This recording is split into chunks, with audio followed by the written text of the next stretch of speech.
Want some primary school nostalgia? This is so Rocky. What's up guys, and welcome to the first ever episode of Bandana Football TV, the channel where expert opinions mean nothing and fan opinions mean everything. That is what counts on this channel. Now, before we get into anything, I just want to apologize for a few things. One, the picture and sound quality.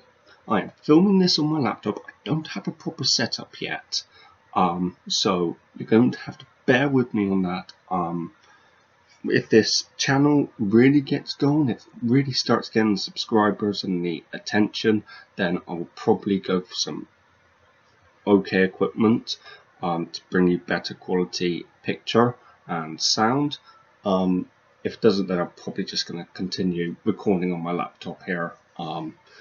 I've adjusted the settings. I've made it as the best quality picture and sound that I actually can with this camera, but it's still a bit meh. Second apology is the location, the setting is in my room. Yeah, I don't have a proper YouTubing room yet. I am sorting that as well, so that's in the process, so you might have to bear with me on that. Now, I have tried to make it as football-y as possible. As you can tell, I am a Liverpool fan, but I promise you this place will be unbiased. If Liverpool really deserve to be hammered and criticised, I will do that. I will do that. And if teams like Everton or Man United, which I hate with a passion, Liverpool fan, if they deserve to be praised, or a player of theirs deserves to be praised, I will do that. I will do that if you guys want me to. You know, obviously, if they deserve to be criticised, no punches pulled. Like I said, I've tried to make it as football-y as possible. I've got my football here, signed by Premier League linesman Adam Nunn. One of my best things ever. Match programs, match tickets. A few of you, if you are watching from my other channel, which is no longer going to be posted, this little guy. Real people will know. Real people will know. I've tried to make it as football-y as possible. So yeah. Now, the reason it's called Bandana Football TV, as you can see, I wear a bandana on my head. It is one of my looks. So, obvious choice. I was going to call it Pirate Football TV. However, for some reason, YouTube would not accept that name. No idea why. They just wouldn't accept it as a channel name. So I just had to go with Bandana Football TV. Same thing. But hey, let's get into this. Let's talk about what this channel is going to contain. This channel, I am going to be talking about big news from the world of football. I say world probably in this starting bit. I'm probably going to keep it solely on the top 4 English leagues. So Prem, Championship, League 1, League 2 and the Scottish Prem. I'm probably going to keep it to those 5 leagues for now. I may throw the Bundesliga in there as well, because I love the Bundesliga. When they came back after the break, I just watched it and I've fallen in love with it. I'm going to continue.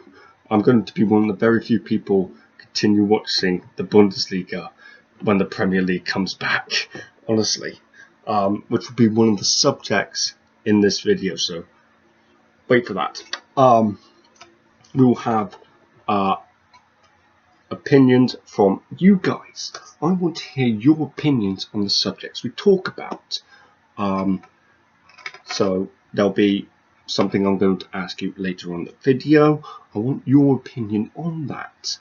They're probably going to be yes or no questions, and I am going to ask you for a brief, and I mean brief, explanation of why you think that, like 2 lines of the comment page. So try and keep it to that if you can. I don't want a 16-page essay of why you think yes or why you think no for that particular subject. I don't want that. I won't be interested in that comment whatsoever. I will just skip over it. No, I don't want to be spending half my life reading that essay, you know. So try and keep it to that if you can. I want your suggestions as well on this channel. I want to know what you guys want me to talk about. So at the end of every episode, I will be asking you to comment what subject you'd like me to talk about. Also with a brief explanation as to why. And I'm probably not going to go for all of them. I'm probably not going to go for all of them. I've got quite a few subjects already written down, which I want to talk about in these first few episodes. But I am open to suggestions. Third apology. I am autistic. I have Asperger's syndrome. I'm not a very good speaker. This is probably the only way I'd actually be doing this right now. I'm not comfortable talking in front of people. I'm not comfortable talking full stop. So you guys will have to bear with me on this. Speaking is not my brilliant thing. It's not my best thing. I am an idiot here. Sorry guys. Fourth apology of the episode, and we're only 7 minutes in. This is good. Wow. So where was I? Oh yeah, what suggestions? This can be anything from like normal subjects, single players, clubs, leagues, anything like that. Transfer talks, anything. Go for it. Let me know what you guys want me to talk about. I'll probably be picking the top comment from the previous episode to talk about in the next episode. I will be probably uploading these videos every 2 days or so, mainly because I've got to do my research first, and also I've got other stuff which I'm doing at the moment. So it's just time-wise. I'm filming this at 11:30 at night, for crying out loud. That's how busy I am during the day. So yeah, that's what we'll be really doing. Possibly in the future, I'll be attending lower league games, sort of like conference North, Conference South, lower even. I'm from a town called Melksham. We have a football club probably about half a mile that way. If you don't know what that way is, it's east. North, east. Yeah, just checking. Yeah. I've been to quite a few of their games. I've got one of their match reports right here. It was a FA Cup qualifying round against Merth Town. If I remember correctly, we got battered 4-0, but still, nice momentum. But no, I totally support lower league teams. I love them. I love what they stand for. I love that if anyone can play for them as well, which is just brilliant. So I'll be looking to possibly attend those matches in the future. Probably just keep it local at the start, depending on how the channel's going. I'll be possibly looking into doing some interviews with fans there, because obviously fan opinions matter on this channel, and possibly some interviews with the players or coaches. Possibly. Not sure how that will go. I'm not sure if I need any licenses or insurances for that. I'm looking into that when the time comes. So yeah, that's basically what we're going to be covering in the course of this channel. So yeah, I think I've covered the channel basics. If you guys have any questions, comment. Brilliant. Let's get into the first topic. And my first topic was going to be, I'm not even going to go there actually. That's a bit of a political minefield at the moment, and I'm not going to go into that. I don't like politics, so I'm not going to go into that. You guys can probably guess what it is, but I'm not going into that. Right. My first actual subject will be Marcus Rashford, the Manchester United striker. What he has been doing recently has just absolutely blown my mind. Honestly, I never expected this from someone so young.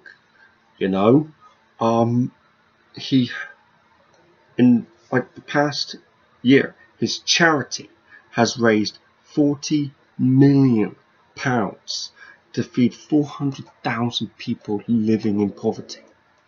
That is a big deal. That is mental.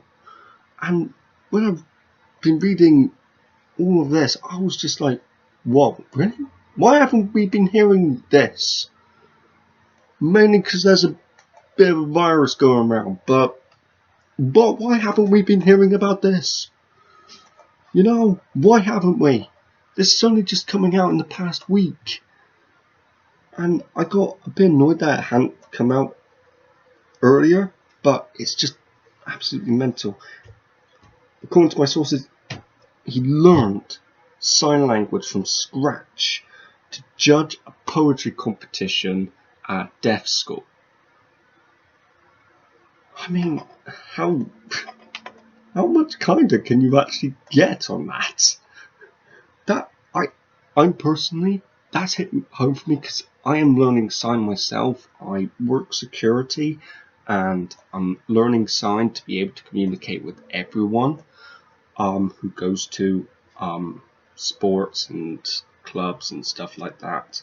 I want to be able to communicate with more people, and sign language, I think, is the place to go. I'm learning it myself. I'm still a beginner, so I'm not even going to attempt anything on video. No way.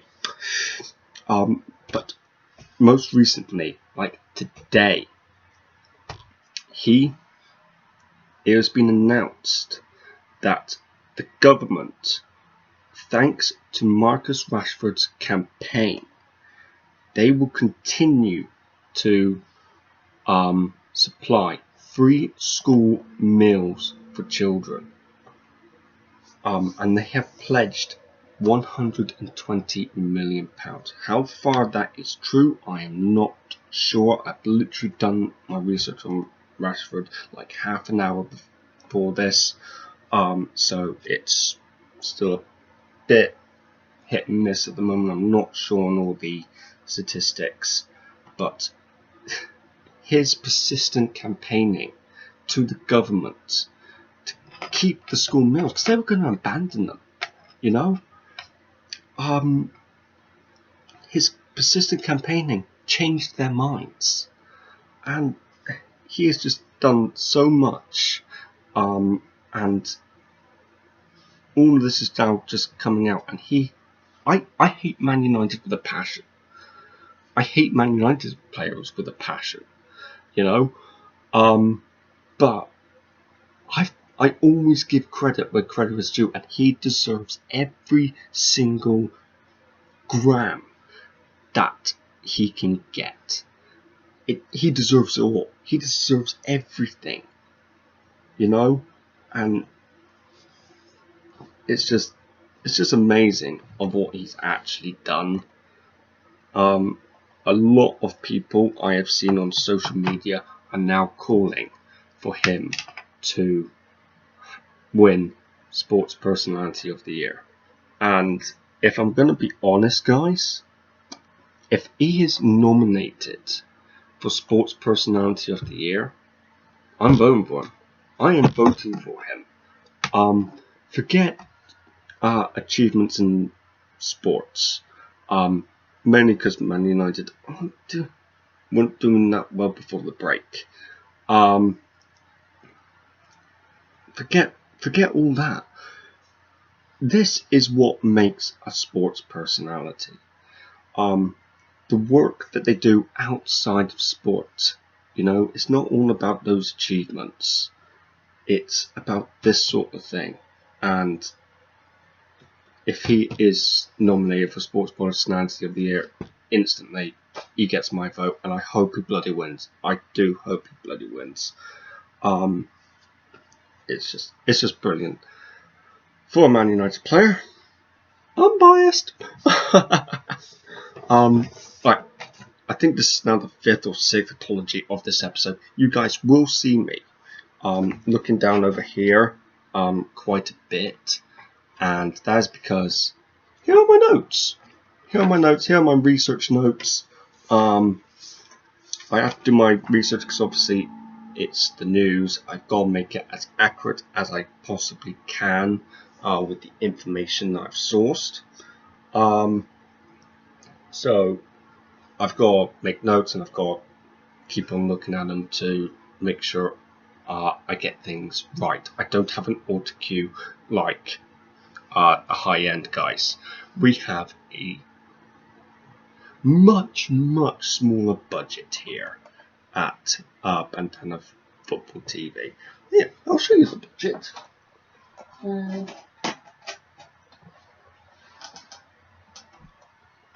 That's the budget. 20p. That is probably actually my budget for this show. For now, might grow. You never know. So yeah, Marcus Rashford, guys, absolutely brilliant. For what he's done, and also I actually rate him as a quite good player. He just doesn't get the service he needs at Manchester United. I would probably, taking away my hate from Man United, would probably actually recommend a move away from Man United. Probably go and play out in Spain or Italy, where he can play with the midfielders that can give him that service as a striker, where he can score 30 to 40 goals in a season. I think that's where he needs to be playing, guys. Unbiased, of course.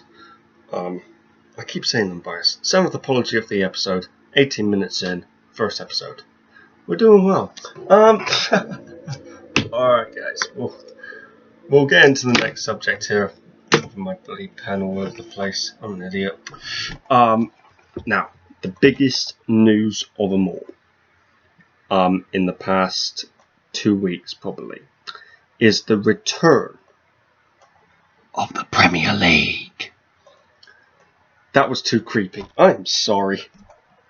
Christ alive, I keep apologising.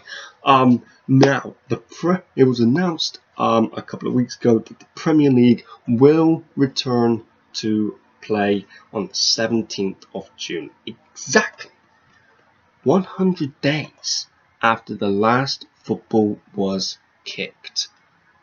Yeah, that's amazing.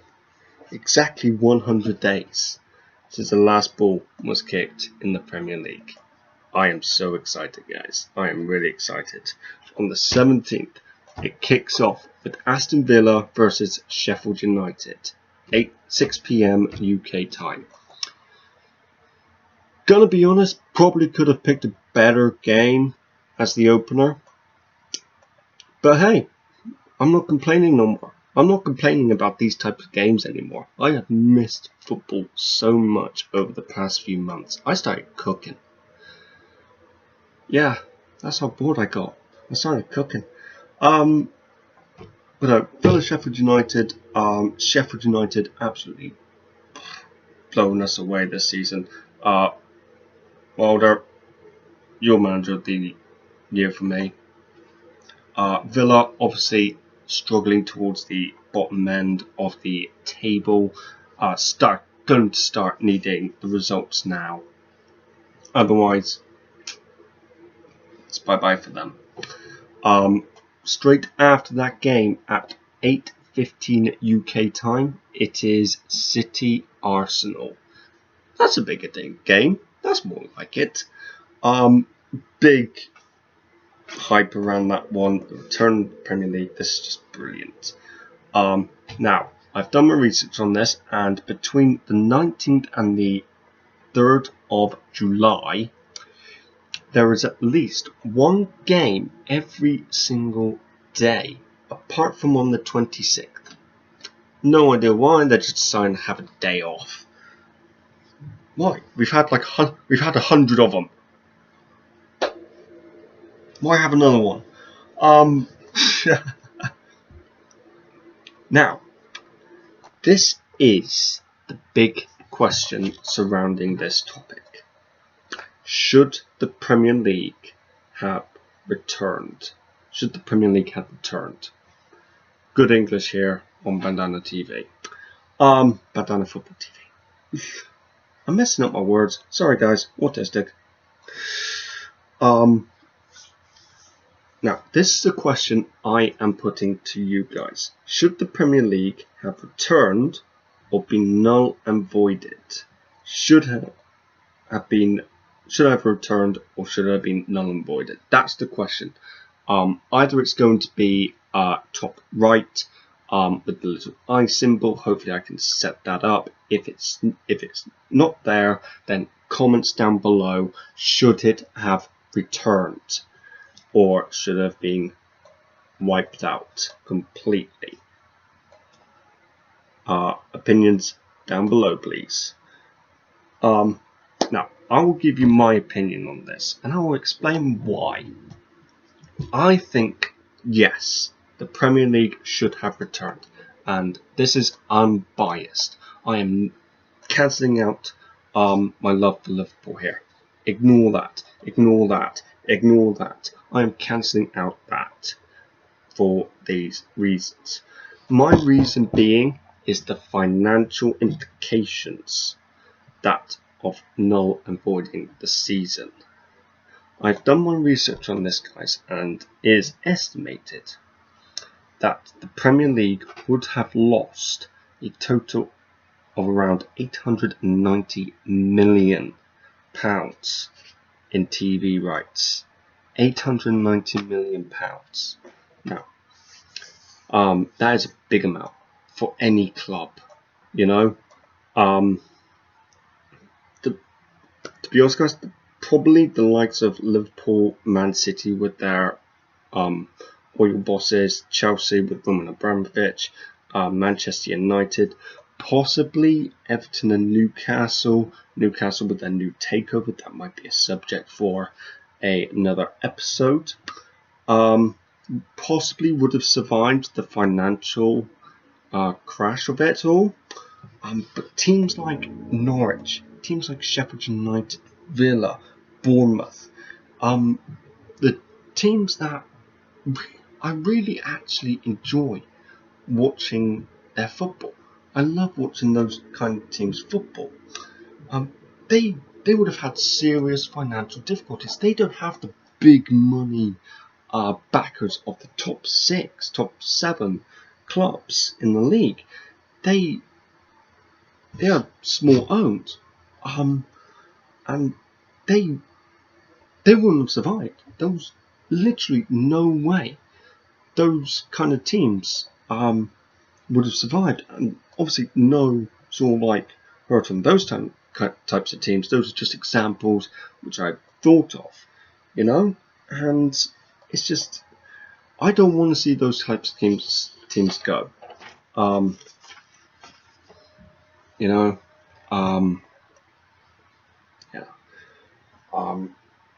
So that is the question that's the opinion I want of you guys.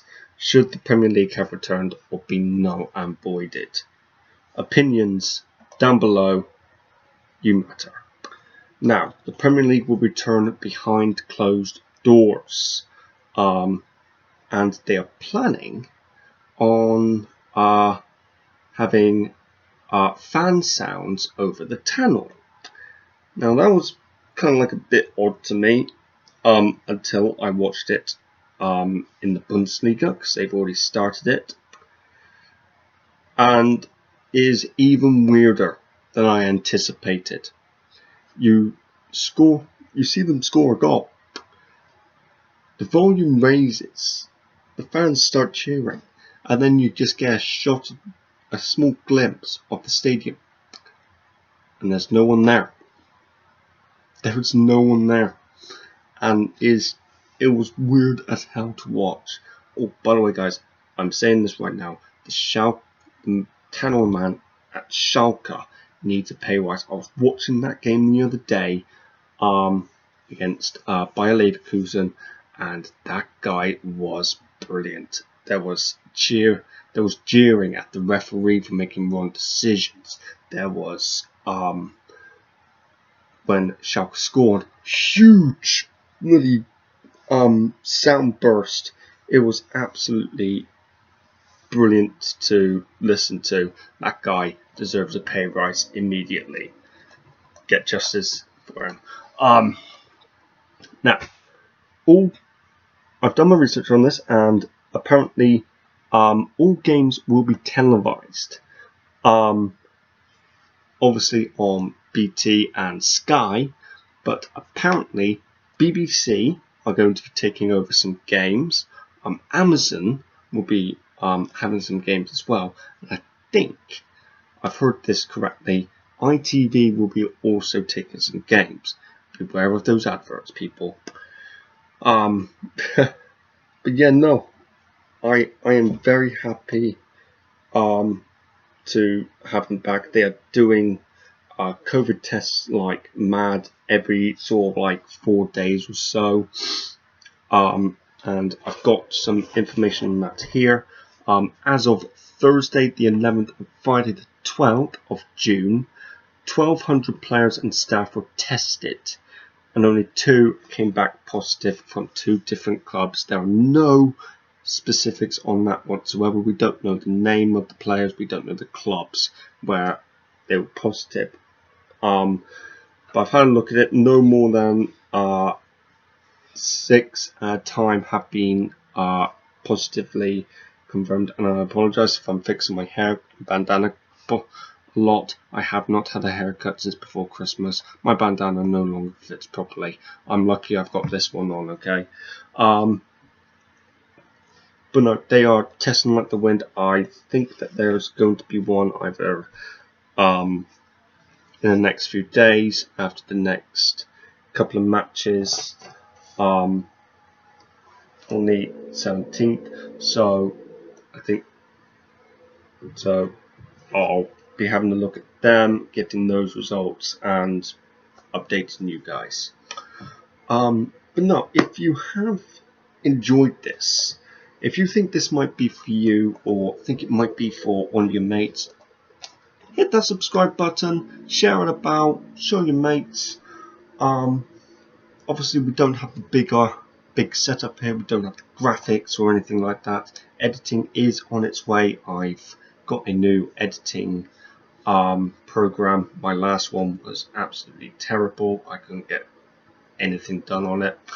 So I'm just learning that new editing program. But no, if you've liked it, like and subscribe to Bandana Football TV.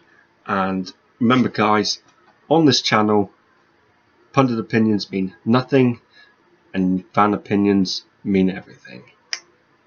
Till next time, guys, keep on.